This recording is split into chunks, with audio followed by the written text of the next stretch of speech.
हाँ तो आपने सर, जो बात हो रही थी कि वो सोरियाटिक आर्थराइटिक का पेशेंट, हाँ तो उस जमाने में तो मैं पर मंथ पेशेंट का चार्ज एवरेज जो हाँ 1500-2000 चार्ज करते थे, और वो उस जमाने में राजस्थान में 40-50 रुपया लिया जाता था। जी हाँ अब जब आप 50 के बदले सीधा 1500 पर मंथ हाँ बोलो तो पेशेंट को शॉक लगेगा। यस। पेशेंट लेके चले गए, यहाँ पे रुके। और सर ये भी बहुत अच्छी बात है कि इतने होम्योपैथ को कॉन्फिडेंट होना चाहिए, they can charge, they can give results. Definitely समझ लो, मैंने आपको बॉम्बे का एक कोविड का केस बताया, तो वो हाँ केस में ऐसा था कि पूरा मैंने उसका वीडियो विथ एविडेंस रखा हुआ है अच्छा यूट्यूब पे। तो वो पेशेंट को न्यूमोथोरेक्स था, और कोविड की वजह से वो 2 महीने से कोकिला बेड में सीरियस था।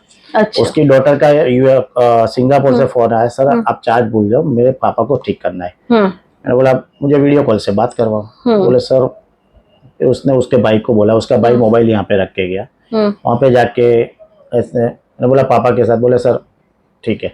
उसके पापा को बोला कि कान में जाके बोल रहा है वो कि एक डॉक्टर अहमदाबाद से बात कर रहा है। मैंने बोला अंकल जी नमस्कार, आपको मैं ठीक करने वाला हूँ, आप मुझे ठीक कर दोगे? अच्छा बोला हाँ। अच्छा सही में ठीक कर दोगे? बोला हाँ। ठीक है, आप पूछो।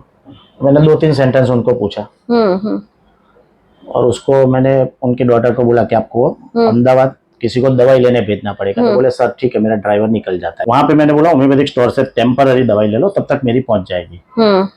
जैसी दवाई दी, विद इन आज दोपहर में बात हुई, दूसरे दिन सुबह पेशेंट खुद बोल रहा है सर मेरी सांस अंदर जा रही है, ऐसा लग रहा है। मतलब जो दवाई देनी थी वो तो यहाँ से अभी गई नहीं है, उसके पहले वहाँ के 30 ने काम शुरू कर दिया है। सर ये कॉन्फिडेंस कैसे आता है? और अभी इन दिनों तो ऐसा होता है कि हमें ये सिखाया ही जाता है कि नेवर गिव प्रॉमिस, गारंटी कुछ नहीं आती, बिकॉज अदरवाइज लीगल भी कुछ इश्यूज होते हैं ना? ऐसा नहीं है, देखो हर तो आप इतने कैसे कॉन्फिडेंट थे कि बिफोर गिविंग एनी ट्रीटमेंट, हर केस में, ये केस की बात नहीं है, हम कैसे रहे कॉन्फिडेंट हर केस में कि हम बोलते कि हाँ आप ठीक हो जाओगे? मैडम सबसे पहले तो हम कोई भी दवाई देते हैं ना, सेगल सिस्टम की मास्टर ये चीज। पहले तो मैं आपको ये पॉइंट पे आता हूँ, वो पेशेंट ठीक हो गया, उसके बाद अब उस पेशेंट, उसके बाद मैं बॉम्बे गया मैडम, तो वो उसका एक वीडियो, एक थोड़ा 2 मिनट हंसी मजाक की बात है, बहुत सारे फ्रेंड्स उसके घर पे आए थे मुझे मिलने के लिए।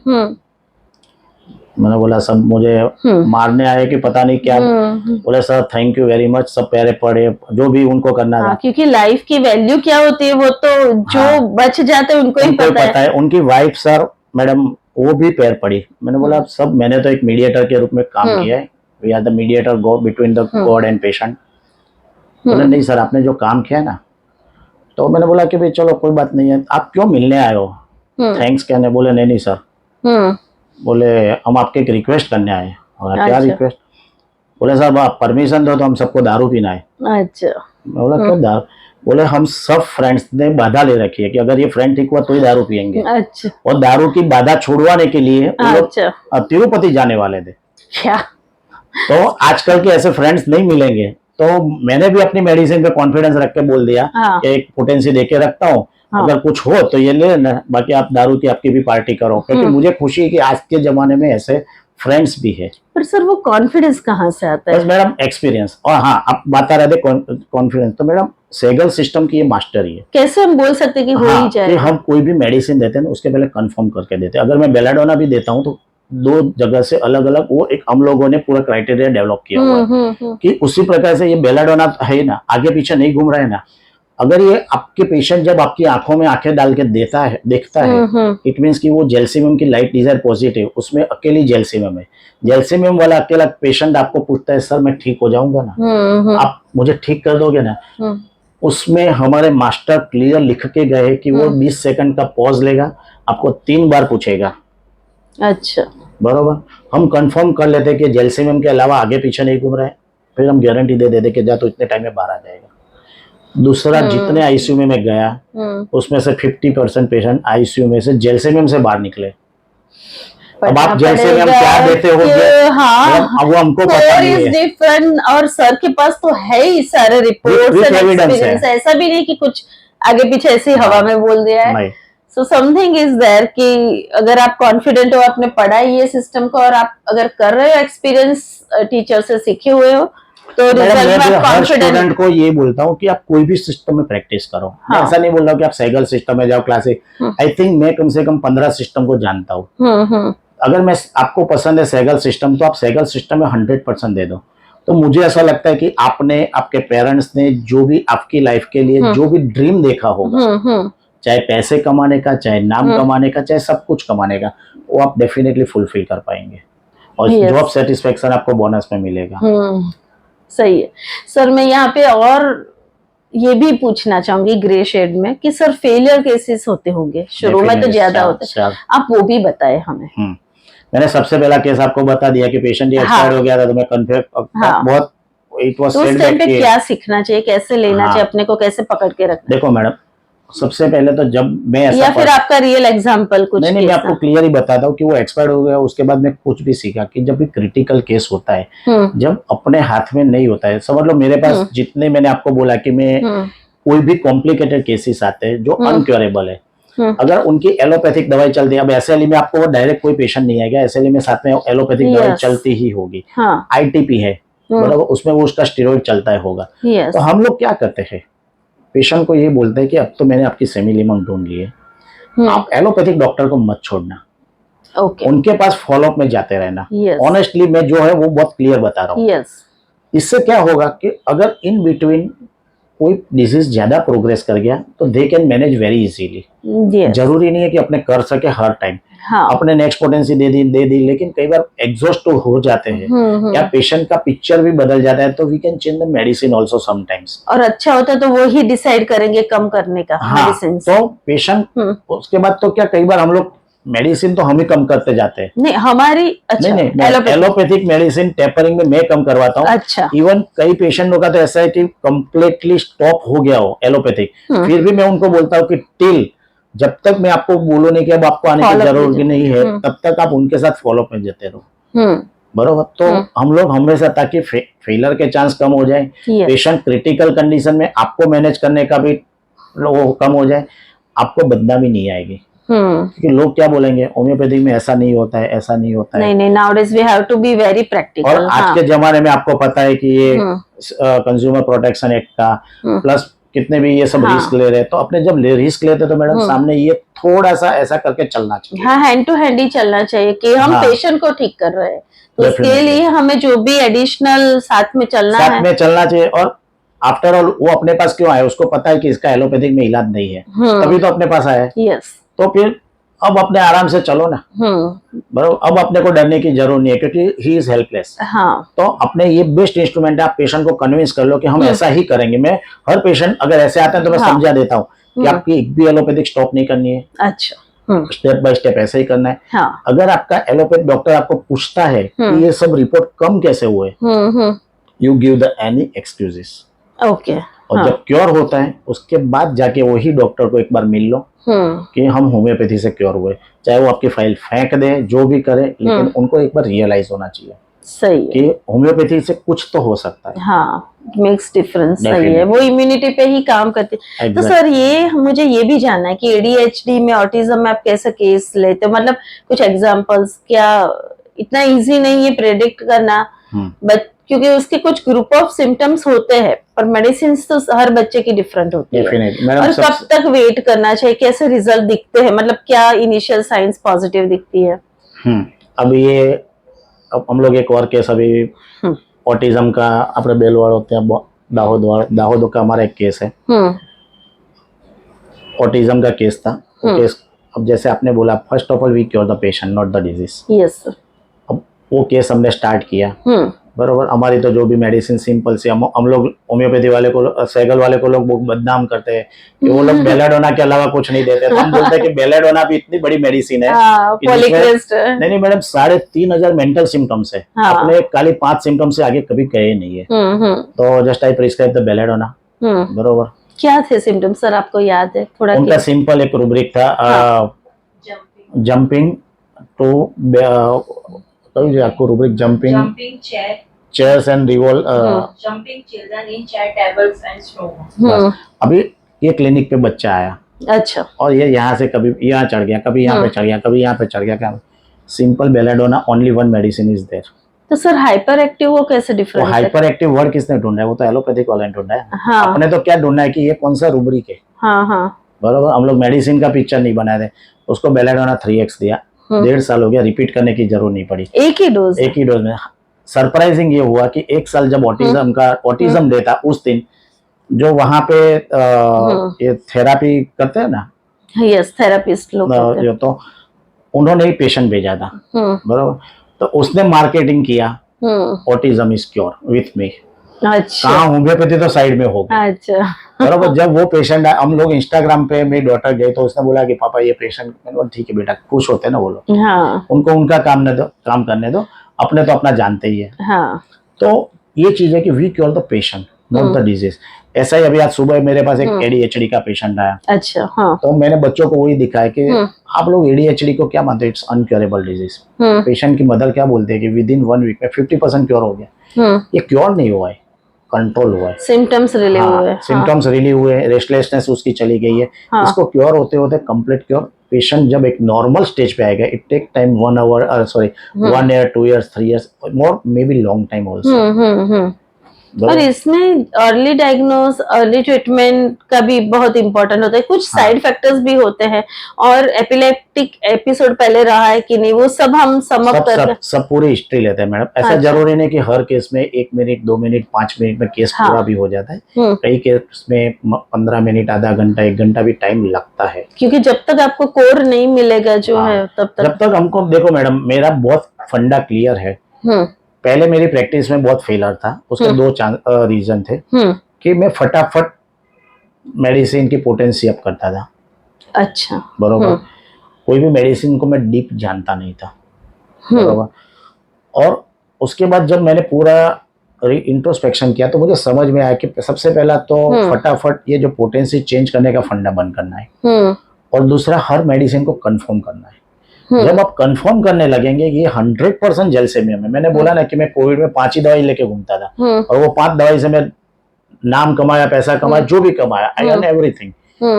तो आज कोई भी दवाई हम देते हैं तो उसको कम से कम 2 या 3 एंगल से कंफर्म करते हैं कि भाई ये स्टेफी है, अगर तो स्टेफी ही है ना, ये 100% मुझे घुमाती तो नहीं है रियल लेडी, बरोबर। तो उसके बाद जब मैं स्टेफी देता हूँ ना, तो आप बिलीव नहीं करोगे, मेरे फेलर के चांसेस बहुत कम हो जाते हैं। इसके लिए आज की प्रैक्टिस में जो पहले फेलर समझ लो कि मेरा 90% था, उसके बदले आज मैं बोल सकता हूँ कि कम होते होते 50-60% आ गया। वो बाय टाइम एंड प्रैक्टिस ही आता है कि हाउ टू कंफर्म। हाँ, प्लस अब समझ लो, ये आपको एक स्टेफी की बात से मुझे याद आ गया। आपको एक मूवी आई थी थप्पड़, कोविड टाइम पे। हाँ, मैंने मेरे सब स्टूडेंट को बोला था कि कल मैं एक लेक्चर लूंगा, लेकिन आप पहले थप्पड़ मूवी देख लो। अच्छा। ये मूवी, ये डायरेक्टर ने ये मेडिसिन पढ़ के बनाई है। अच्छा, बराबर। जब मैंने उनको पहले बोला कि आपने पढ़ लिया, चलो अब हर सेंटेंस, हीरोइन जितने सेंटेंस बोलती है इतना हर सेंटेंस की मैं आपको मेडिसिन बताता हूँ। पूरी मेडिसिन स्टेफी पे ऊपर बनेगी। अच्छा। किसी को पता ही नहीं था। जब सब लोगों ने पढ़ा, बोले, मैंने बोला अब स्टेफी मत पढ़ो, मूवी देख लो। इससे क्या होता है कि स्टूडेंट इजीली स्टेफी सीख जाता है। Rubric and practical, definitely. हाँ, राइट। तो मैं सर, आप कहाँ से ड्रग पिक्चर पढ़ते, मतलब हमें कहाँ से पढ़ना चाहिए सिस्टम में, कैसे हम क्लियर होते हैं? कि सबसे पहले तो अगर कोई सोर्स बुक, ऐसा कुछ सोर्स बुक में 16 वॉल्यूम है ना। अच्छा, वो इनफ है। तो उसमें है उसमें सब कुछ। ड्रग पिक्चर नहीं है। मैंने उन लोगों ने क्या समझ लो, एक लाइट डिजायर वॉल्यूम है, तो लाइट डिजायर में उन लोगों ने जो 16 मेडिसिन लाइट डिजायर के, उसका कैसे हर पेशेंट लाइट मांगता है, बरोबर। डार्क एवर्जन है, समझ लो 3rd नंबर का वॉल्यूम शेकिंग एट फर्क, तो पेशेंट कैसे हेल्प मांगता है, हर पेशेंट का हेल्प मांगने का तरीका अलग अलग है। तो उसके अंदर 12 या 13 मेडिसिन का दिखाया हुआ है। तो हम लोग यही बोलते हैं कि बाकी तो हम जो रेपर्टरी है ना वही पढ़ते हैं, उसके अलावा कुछ नहीं पढ़ते। सोर्स बुक में फिर आप मेंटल बुक में चितकारा पढ़ सकते हो, कैंट के जितने भी मेंटल बुक्स है ना, जितने भी ऑथर के, कैंट है, क्लार्क के वॉल्यूम है, नेश है, फेरिंगटन है, वो सब आप पढ़ सकते हो। लेकिन हम लोग जनरली पर्सनल अप्रोच में मेरा बताऊं तो मैं मैक्सिमम सेगल के वॉल्यूम पढ़ता हूँ। अच्छा। वो लोगों की, हमारे पास पहले ओडेसा पेरे नाम के वॉल्यूम थे, वो पढ़ता हूँ। उसके साथ में मर्फी की रेपर्टरी, कंप्लीट रेपर्टरी और सिंथेसिस अप टू 8.1, या जरूर पढ़े तो 9 में क्रॉस रेफरेंस के लिए, तो इतना इनफ हो जाता है। अच्छा, ओके।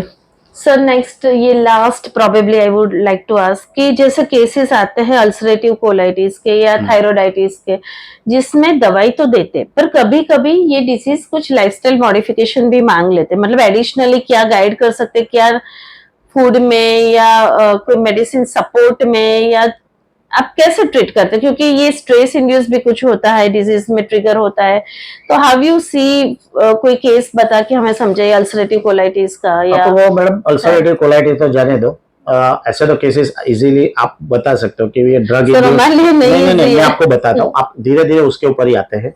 अच्छा हम लोग पर्टिकुलरली सैगल सिस्टम वाले हम लोग ऐसा मानते हैं कि कोई भी सिमिलिमम नॉट सिमिलर, अगर सिमिलिमम मेडिसिन गई तो आपको कुछ करने की जरूरत नहीं है। अच्छा बरोबर। हाँ कभी कोई पेशेंट बोलता है कि सर ड्रग अरे सॉरी फूड कैसे रिस्ट्रिक्ट, तो हम बोलते हैं मुझे जब कॉन्फिडेंस होता है कि 100% कार्सिनोसिन है तो मैं बोलता हूँ आपको जो खाना है वो खा सकते हो।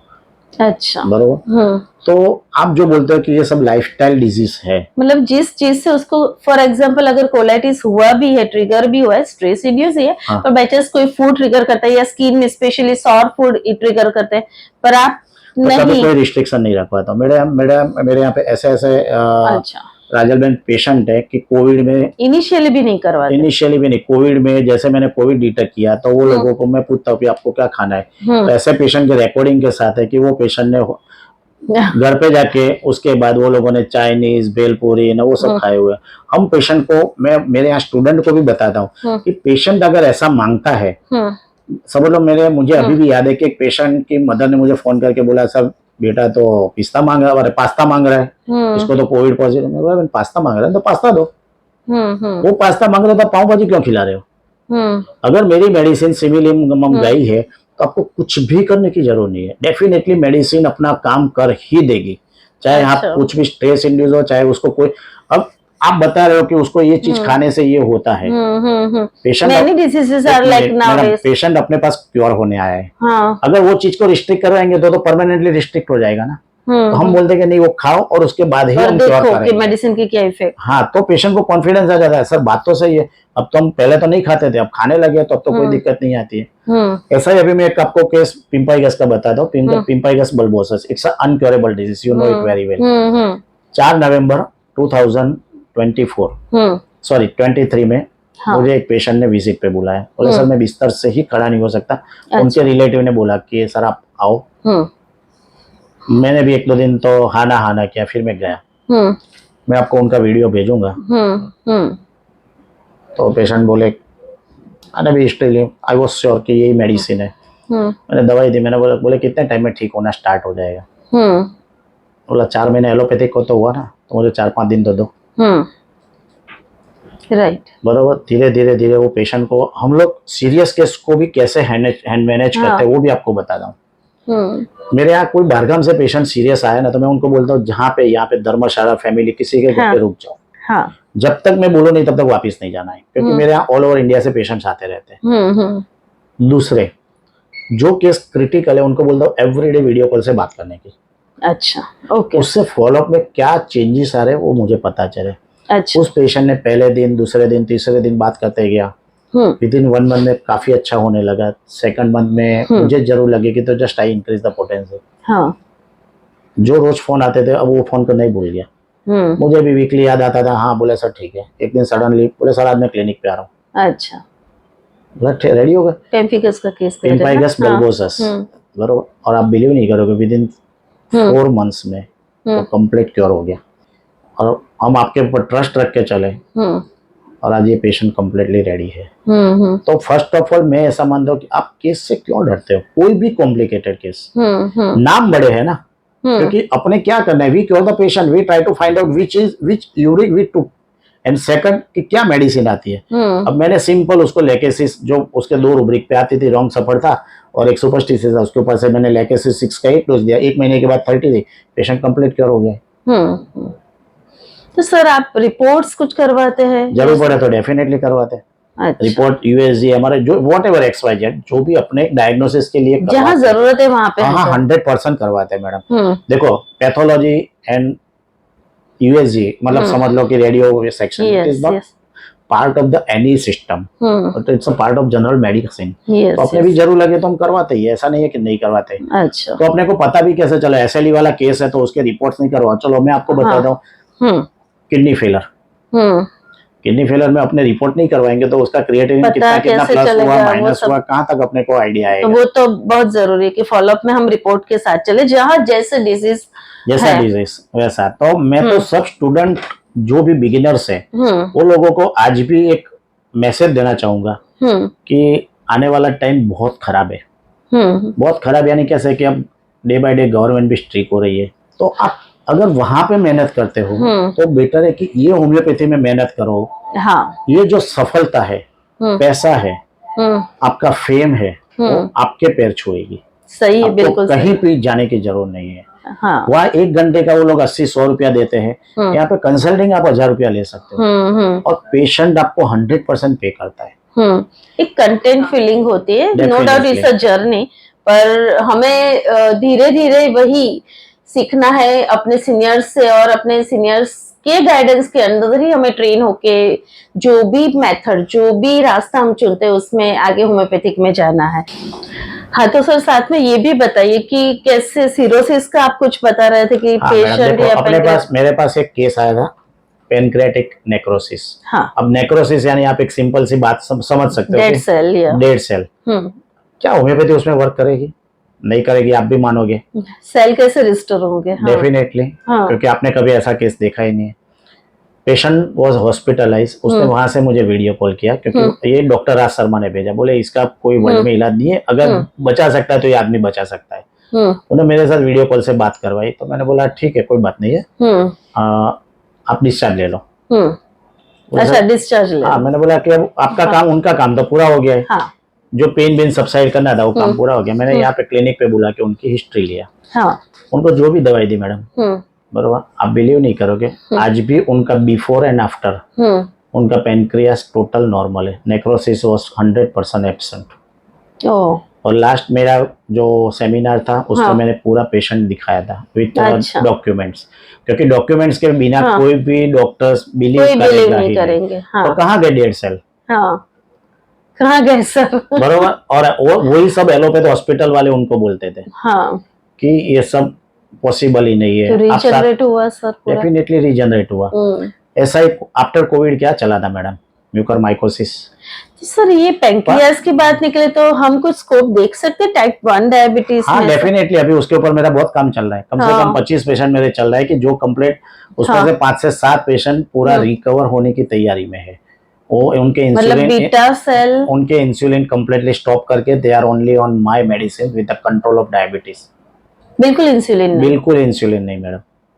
तो ऐसा आप बिलीव, मतलब मैंने आपको फर्स्ट सेंटेंस ही जब होम्योपैथी क्या कर सकती है, होम्योपैथी जो कर सकती है वो वर्ल्ड की कोई ताकत नहीं कर सकती है। तो अब मैं आपको बता रहा था म्यूकरमाइकोसिस, म्यूकरमाइकोसिस का भी मैंने एक केस रखा हुआ है कि जो दूसरे दिन उनका ऑपरेशन होने वाला था और वो पेशेंट मेरे पास आया। अच्छा, आज वो कंप्लीट क्योर होकर उनकी मस्त लाइफ जी रहा है। ऐसे म्यूकरमाइकोसिस के कम से कम जब सीजन चली थी और मैंने 35 पेशेंट क्योर किए थे, वो विद सब डॉक्यूमेंट्स है, सब पेशेंट आज क्योर हो चुके हैं। अच्छा, जहाँ वो उस टाइम पे कौन से वो इंजेक्शंस थे वो सब इवन ऑपरेट करना पड़ता था वो सब। और दूसरी बीच में मेरे पास एक 3 साल पहले मैडम जो सिरोसिस की बात आई है, तो एक केस आया था सिरोसिस ऑफ लीवर का। पेशेंट 7 साल से आयुर्वेदिक दवाई पे था, बहुत सीरियस कंडीशन में। वो गेस्ट्रो के पास जाके, गेस्ट्रो ने बोला आप 2 दिन के मेहमान हो। मेरे पास ऐसे बहुत पेशेंट आते हैं, मुझे भी खुशी होती है कि चलो किसी की लाइफ अगर बच जाती है तो यहाँ पे आके जो भी उन्होंने हिस्ट्री दिया। अब कई बार हम भी सही नहीं होते फर्स्ट प्रिस्क्रिप्शन में, तो मैंने उनको दवाई दी, बोले सर आखिरी सहारा हो अब, क्योंकि सब लोगों ने 2 दिन की बात बोली है। गेस्ट्रो जो हैदराबाद में कोई बहुत बड़ी हॉस्पिटल है, बोला ठीक है लेट अस सी ट्राई। जब दवाई दी 1 दिन 2 दिन तो 3 दिन, जैसे मैंने बोला क्रिटिकल वाले को तो रोज मैं बुलाता हूँ, तीसरे चौथे दिन तो पेशेंट आके सट देके ऐसा गिर गया मेरे पे, यहाँ पे यही जगह पे। बोला मेरा तो काम पूरा हो गया, अभी तक मैं क्या अंधेरे में तीर मार रहा था। बोला खड़े हो जाओ, वो मैं मुंह अंदर दवाई डाली। 15 मिनट के बाद मैंने आप बोला कि आप बाहर बैठो, 15 मिनट के बाद मुझे मिलना। 15 मिनट के बाद चलते चलते सर वो दवाई वापस पिला दो ना। बोला ठीक है, क्योंकि मुझे पता था कि दवाई वो वापस मांगेगा, तो मैंने दवाई वहां पे प्लेन डाइल्यूशन रख दिया, दवाई चेंज कर दी, क्योंकि आपको पता है मिनिमम डोज मैक्सिमम क्योर। वो पेशेंट को मैडम 2 में उसका एलोपैथिक आप समझ सकते हो कि मेटासिन भी नहीं दे सकते, उसके जो कोई काउंट होते यस, वो 7 करोड़ थे, अच्छा, जो लाखों में भी वैल्यू नॉर्मल नहीं होती, 7 करोड़। उसको मैं धीरे धीरे करके एवरीडे पेशेंट मेरे यहाँ पे आता था, रोज शाम को 5 बजे मैं और पेशेंट क्लिनिक पे साथ में। उनकी वाइफ सबको स्ट्रिक्टली क्लियर बोल दिया था कि घर में किसी को एंटर नहीं होने देने का। अच्छा, क्योंकि मारवाड़ी समाज में जब पेशेंट सीरियस होता है तो लोग लग्जरी भर भर के मिलने आते थे, बोले तो अब कल मरने वाला है, कल मरने वाला है। आजू बाजू वाले बोले कोठारी को दिखाया तो मरने वाला है, क्योंकि सब लोग अपने अच्छे फेवर वाले नहीं होते। और एक समय ऐसा आया कि वो पेशेंट आज कम्प्लीटली नॉर्मल होके अपनी लाइफ नॉर्मल जी रहा है, और उनके थ्रू कम से कम 20 से 25 सिरोसिस के केस आज भी मेरे सर पास। अभी ये भी नॉलेज दे दीजिए, क्या रुब्रिक लिया था, क्योंकि व्यूअर्स को ये भी चाहिए। सिंपल सिखा दिया ना, ये सीधा मार दिया अपने आप को बस। हाँ। जैल्सियम के अलावा कुछ कोई नहीं करता है, जैल्सियम के अंदर बिल्कुल ताकत ही नहीं होती है, जब अपने पास आता है तो इज इन टॉर्पोर स्टेट।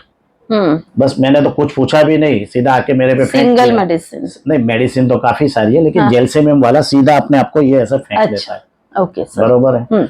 और जैल्सियम का एक बहुत स्ट्रॉन्ग इंडिकेशन है कि लाइट डिजायर पॉजिटिव। आपने अगर उसको एक बार भी बोल दिया ना कि मैं तुम्हारी बीमारी ठीक कर दूंगा, वो 3 बार पूछेगा, उसके बाद आपको कभी भी छोड़ेगा नहीं, क्योंकि आपने उसको पॉजिटिव रास्ता दिखा दिया, लाइट दिखा दी है। वो पेशेंट को मैंने पहली बार दिखा दिया था कि मैं इसको ठीक कर सकता हूँ, मुझे समय दो।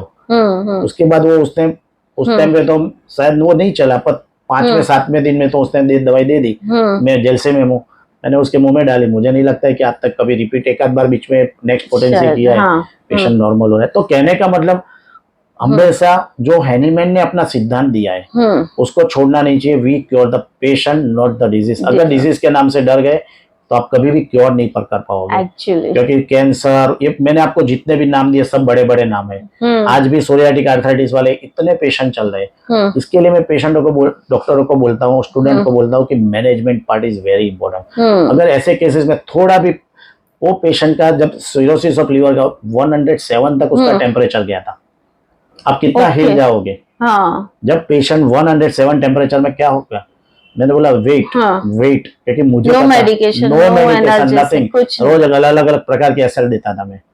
आज एक लो ले लो, कल वापिस आने का, धीरे धीरे करके मैडम आफ्टर 15 डेज, क्योंकि पहले ऐसे हम दे भी नहीं सकते पैरासीटामोल गया, उसके बाद धीरे धीरे उसका टेम्परेचर टूटने लगा, 104, 3, 98 पे आके रुका। और इट टेक, वो मुझे याद है तब 45 डेज तक एवरीडे मेरे क्लिनिक पे आया। और सब वीडियो तो नहीं है, पर हर 4-4, 5-5 दिन के वीडियो मेरे पास है। तो कीप द पेशेंट्स, आपको भी पेशेंट रखना बहुत जरूरी है। कहाँ से लाते हैं सर ऐसा कॉन्फिडेंस? नेचुरली बाय इतना इन्वेस्ट करके, हार्ड वर्क करके ही आता है। पर this is something new we have seen today कि सर ने पूरा क्लियर बोला है कि डिसीज नहीं देखना है हमें, डिसीज का नाम नहीं देखना है, because homeopathy is a super miracle कि अगर आप पेशेंट को ठीक करना चाहते हो तो चाहे जो भी डिसीज है, मैक्सिमम केसेस में आप सफल होते हो, आईसीयू वाले चाहे केस हो, चाहे कोई भी हो। और ये ऐसे ही कॉन्फिडेंस नहीं आया, सर प्रैक्टिस करते हैं, डॉक्यूमेंटेशन रखते हैं। तो थिंग इज की डिफरेंट वेज है कि जहां से हम पहुंच सकते हैं क्योर की तरफ। सो thank you so much sir कि आपने इतना वैल्यूएबल टाइम दिया, हमें गाइड किया। दूसरा मैडम, एक लास्ट आखिरी बार बोल रहा हूँ, एक अच्छे होम्योपैथ डॉक्टर बनने के बाद अपने आप की वैल्यू कभी भी कम मत करो। You take the heavy charge. आप एलोपैथ से कम नहीं हो फ्रेंड्स। आप लोग क्या अपनी वैल्यू कम कर देते हो। जब मैंने फर्स्ट पेशेंट को बोला कि मेरा कोविड में ये चार्ज होगा, पेशेंट वो सरप्राइज। मैं बोला जब एलोपैथ ने ठीक नहीं किया तब मेरे पास आए हो ना। और बिलीव नहीं करोगे, एक भी पेशेंट ने उसके बाद मित्रों मुझे मेरा 100% पेमेंट दिया जो मैंने मांगा है। अच्छा, क्योंकि सब सर्वाइव हुए, सब ठीक हुए हैं। तो कभी भी अपनी वैल्यू कम मत करो। यू आर इवन डॉक्टर, बस आपको पढ़ना है, पढ़ना है। देखो सबसे बड़ी चीज मैं आपको बताता हूँ, एलोपैथिक में आज अगर आपको हॉस्पिटल खोलना है तो कितने करोड़ चाहिए। होम्योपैथी में हजारों में काम हो जाता है, सिर्फ हजारों में काम हो जाता है। और main what is the investment? Knowledge is the best investment, nothing else. आप चाहे वर्ल्ड में कहीं से भी पा सकते हो। और एक मिनट 100% आप सीनियर से सीखो, पहले प्रैक्टिकल नॉलेज हो, पेशेंट देखो और अपना व्यूज रखो, ट्राई करो और फिर जाके इतना कॉन्फिडेंस बनता है. So we have lots of senior in over here, हम सीख सकते हैं और आगे बढ़ सकते हैं. So thank you so much giving your valuable time sir. Thank you.